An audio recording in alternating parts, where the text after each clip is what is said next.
कर्पूरकांतदेहाय ब्रह्ममूर्तिधराय च வேதசாஸ்திர பரிஜ்ஞாய தத்தாத்ரேய நமோஸ்துதே. அன்பான யூடியூப் நேயர்களுக்கு என்னுடைய அன்பு கலந்த பணிவான வணக்கத்தை தெரிவித்துக் கொள்கிறேன். டிசம்பர் மாதத்தினுடைய பலன்கள் நம்ம பார்க்கும்போது மிகப்பெரிய ஒரு மாற்றத்தை உருவாக்கக்கூடிய நிலையில் கிரகங்கள் அமர்ந்திருக்கிறது என்பதை மிக சந்தோஷமான விஷயமாக நான் கருதுகிறேன்.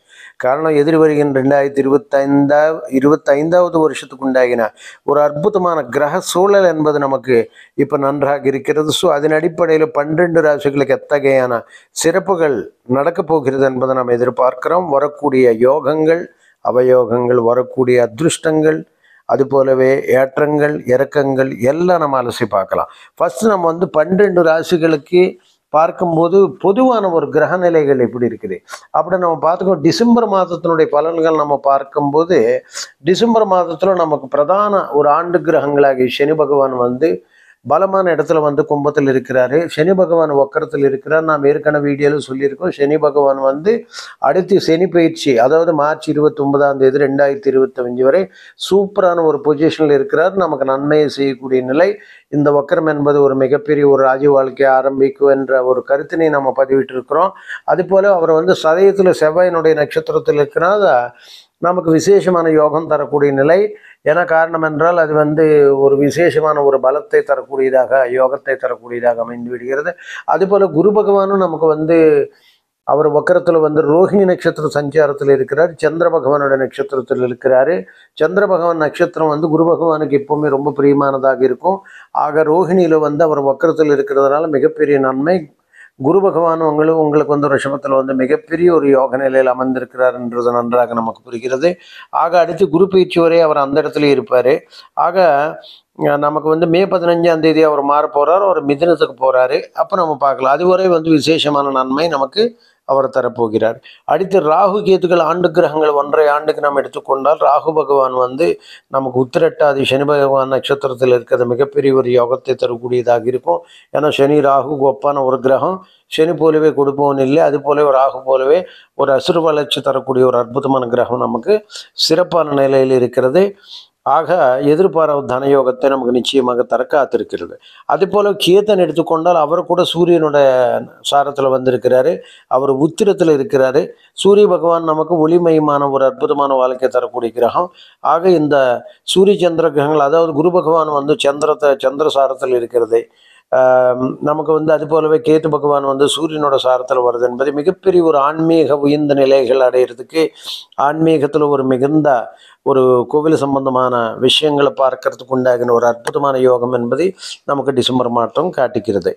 ஆக இந்த டிசம்பர் மாதத்தினுடைய பொதுவாக நமக்கு 12 ராசிகளுக்கு எப்படி இருக்கும், ஒவ்வொரு யோகத்திനും எப்படி கொடுக்கும், இந்த கிரக சஞ்சாரங்கள் எத்தகையான ஒரு சாதக நிலைகள் நமக்கு பாதக நிலைகள் உண்டாக்க போகிறது அப்படின்றது நம்ம ஒவ்வொரு ராசிக்கு தனித்தனியாக பார்க்கலாம். ஆக கிரகங்களுடைய ஆய்வு பார்க்கும்போது மிக சிறப்பான முறையில் நமக்கு சனி பகவான் கும்பத்தில் அமர்ந்து கொண்டு விசேஷமாக இருக்கிறார். ராகு பகவான் குரு வீட்டில் அமர்ந்து கொண்டு எதிர்பாராத தனலாபம் கொடுக்கறதுக்கு அவர் தயாரான நிலையில் இருக்கிறார். குரு வீட்டில் இருக்கும்போது ராகு எதிர்பாராத அதிர்ஷ்டத்தை கொடுப்பார்ன்றது உறுதியான உண்மை. உலகத்துக்கே அவர் கொடுக்குறாரு. ஸோ குரு பகவான் சுக்கிரனுடைய வீட்டில் இருக்கிறாரு. இருந்தாலும் வக்கரத்தில் இருக்கிறது நமக்கு மிகப்பெரிய நன்மை அள்ளி தருகிறது. அதுபோல சனி பகவான் கும்பத்தில் மூலத்திரிகோண வக்கரத்தில் இருக்கிறது அமைத்து தருகிறது. அதுபோல கேது நமக்கு புதனுடைய வீட்டில் இருந்து கொண்டு விசேஷமாக இருக்குது. இனி ஒவ்வொரு ராசிக்கு அற்புதமான யோக நிலைகள் எப்படி இருக்குதுன்றது நாம் ஒவ்வொன்றாக அலசி பார்ப்போம். கன்னிராசியில் பிறந்த அன்பர்களுக்கு ஒரு மகத்தான யோக நிலைகள் தரக்கூடிய மாதமாக டிசம்பர் அமையக்கூடியது. அதாவது கடைசி மாதத்தில் நமக்கு ஐஸ்வர்யங்களை அள்ளி தரக்கூடிய யோக நிலை என்பது கன்னிராசி அன்பர்களுக்கு இருக்கிறது. காரணம் என்றால் மாத தொடக்கத்திலேயே ராசிநாதன் ஆகிய புத பகவான் உங்களுக்கு 3ஆம் பாவத்தில் சூரியனோடு இணைந்து புதாதித்ய யோகத்தை உருவாக்குகிறார். ஆக சூரியன் புதனோடு இணைக்கப்பட்டு பாக்கியஸ்தானத்தை பார்வையிடுகிறார். மிகப்பெரிய நன்மையான ஒரு யோகம். கன்னிராசி நம்மளுக்கு சுக்கிரன் யோகாதிபதி, தனாதிபதி, பாக்கியாதிபதி இல்லையா? தனபாக்கியாதிபதி நல்ல நிலையில் இருக்க வேண்டும். யோகக்காரகன் வலி விளக்கக்கூடாது.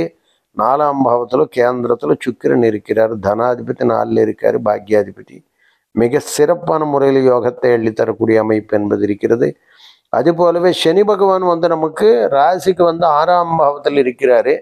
5 கூடியவன் 6ஆம் பாவத்தில் இருக்கிறது. இப்போ நிறைய பேருக்கு என்னன்னா, பெரும்பாலும் சனி பகவான் வந்து 3, 6, 11 இருக்கிறாருன்னா கோச்சார ரீதியாக இந்த 3 இடங்கள் இருக்கும்போது மகத்தான் நன்மைகள் செய்திருக்க வேண்டும். ஆனால் இங்கே என்ன ஆயிடுச்சுன்னா, நமக்கு 2 சம்பந்தங்கள் ஏற்படுகிறது. ஒன்று 3, 6 கூடியவனாக வருகின்றார்.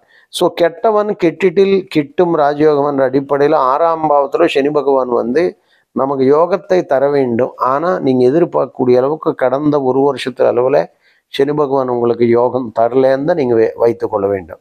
இது ஏன் காரணம் என்றால், ராசிலேயே கேத்து அதாவது நாகதோஷம் முழு ஆதிக்கத்தில் இருக்கிறது. அதனால கொஞ்சம் போராட வேண்டிய சூழ்நிலை ஏற்பட்டிருக்குது. ராகு கேத்து இருக்கிறதுனால ஜென்ம ஜாதகத்தில் ராகு கேத்து இருந்தால் அது உங்களுக்கு பாதிப்பு கொடுக்காது.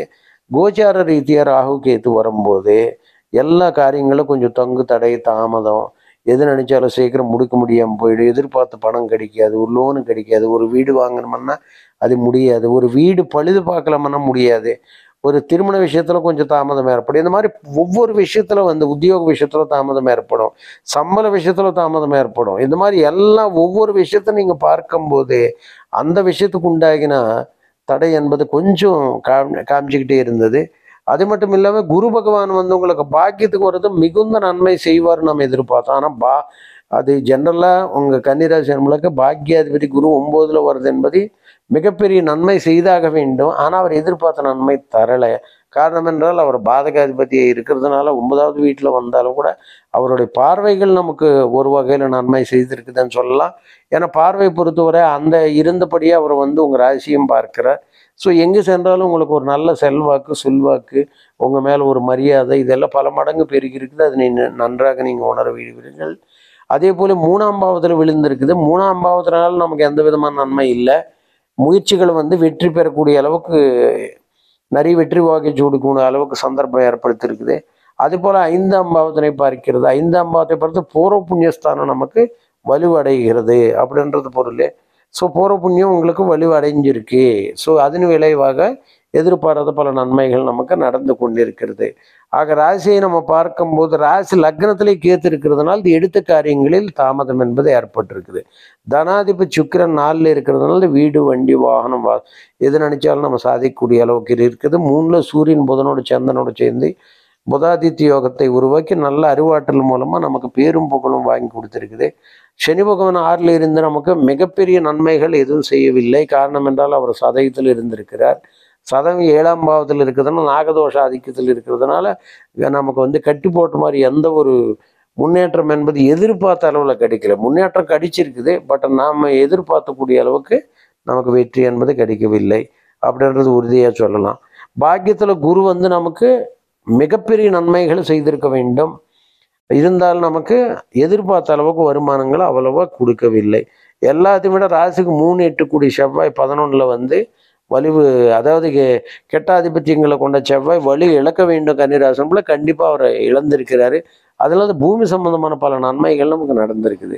சொந்த பந்தத்தில் அண்ணன் தம்பி வகையில் வர வேண்டிய சொத்துக்கள் வந்திருக்குது, பூர்வீக சொத்துக்கள் வந்திருக்குது, பூமி சம்பந்தமான சண்டைகள் நமக்கு கிளியராக இருக்குது. 11ல் செவ்வாய் நீச்சம் அடைகிறதுனால கோர்ட்டு வழக்கங்களில் வெற்றி சாதிச்சிருக்கிறீர்கள்.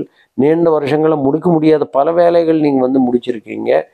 அது போலவே உடல் ரீதியாக ரொம்ப வருஷங்களாக நம்ம குரோனிக் டிசீசஸ் இருக்குது, அதுக்கு எதுவும் வழி தெரியல அப்படின்னும் போது அதுலேருந்து கூட நீங்கள் விடுபட்டு இருக்கிறீர்கள். பல நன்மைகளை காத்திருக்குதுன்னு சொல்லலாம்.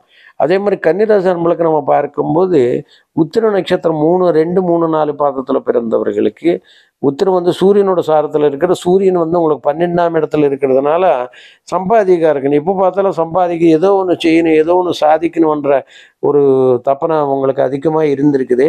அந்த சூரியன் 3ஆம் பாவத்தில் புதனோடு சேர்ந்து இருக்கிறதுனால ஒரு ஆர்வம், தொழிலில் பயங்கரமான ஒரு முன்னேற்றம், ஏதோ ஒன்று சாதிக்க வேண்டும் என்ற ஒரு துடிப்பு உங்களுக்கு நிச்சயமாக கொடுத்துருக்குது. அதுக்காக டே அண்ட் நைட் நீங்கள் கஷ்டப்படல, உழைப்புக்கேற்ற உயர்வு கிடைக்கலன்னு கவலை இருந்தாலும் ஒரு ஆவலோட நீங்கள் செயல்பட்டதுனால பல நன்மைகள் நம்ம நடந்திருக்குதுன்னு சொல்லலாம். அதுபோலவே அவங்களுக்கு தந்தை வழியாக மிகப்பெரிய ஒரு ஆதரவு, அரசாங்க உத்தியோகத்துக்கு ஒரு மிகப்பெரிய முன்னேற்றம் என்பது எடுத்து காரியங்களில் எப்படியோ தாமதமானாலும் சாதிக்கக்கூடிய அளவுக்கு நல்ல வல்லமை நீங்கள் படைத்தவராக இருக்கிறீர்கள். அடுத்து வந்து நம்ம எடுத்துக்கிட்டோம்னா அஸ்தத்தில் பிறந்தவங்களை சந்திர நட்சம் 11வது கூடிய சந்திர பகவனுடைய சாரத்தில் இருக்கிறதுனால 11 லாபாதிபதியாக வர்றதுனால நமக்கு வந்து பல வகையான நன்மைகள் நிச்சயமாக காத்திருந்தது.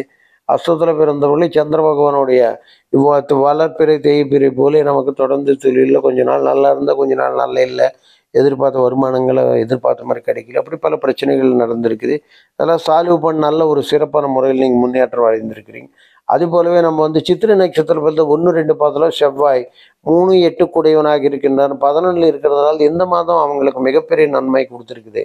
உத்தியோகத்தில் உயர்வு என்பது, சொந்த பந்தத்தில் நல்ல ஒரு ஆதரவு என்பது, பிளட் ரிலேஷன்ஸில் நல்ல நமக்கு வர வேண்டிய சொத்துக்கள் தேடி வந்திருக்குது. அண்ணன் தம்பி வகையில் என்ன மூத்த சகோதரர்கள் வழியில் இருக்கின்ற பிரச்சனைகளை முற்றிலும் நிவர்த்தியாகி நம்ம தொட்டது போகிற சிறப்பாக இதாக இருக்குது. புது மனை, புது இடம், வீடு வாங்கக்கூடிய பாக்கியத்தை நமக்கு ஏற்படுத்த இருக்கிறது. அது போலவே செவ்வாய் 11 கடகத்தில் இருக்கிறதுனால கடல் தாண்டி போய் தொழில் புரிபவர்களுக்கு நல்ல கன்னிராசினர்களுக்கு மிகுந்த நன்மைகள் அள்ளி தந்திருக்கிறதுன்றதுல மாற்றுக்கிறது இல்லை.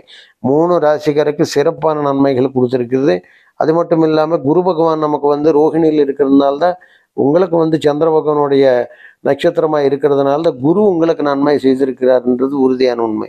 பல வகையான எதிர்பாராத பல நன்மைகள் நிச்சயமாக நமக்கு நடத்தியிருக்கிறார். ஆக கன்னிராசி நம்மளுக்கு 3 நட்சத்திரம் பிறந்தவங்களுக்கு டிசம்பர் மாதம் அள்ளி ஐஸ்வர்யங்கள் அள்ளி தரக்கூடிய ஒரு ஆற்றலுமிக்க ஒரு நல்ல நிலையில் இருக்கிறது என்றது உறுதியான உண்மை எடுத்து காட்டுகிறது. சர்வேஜனா சுகினபன் சுகி பவ.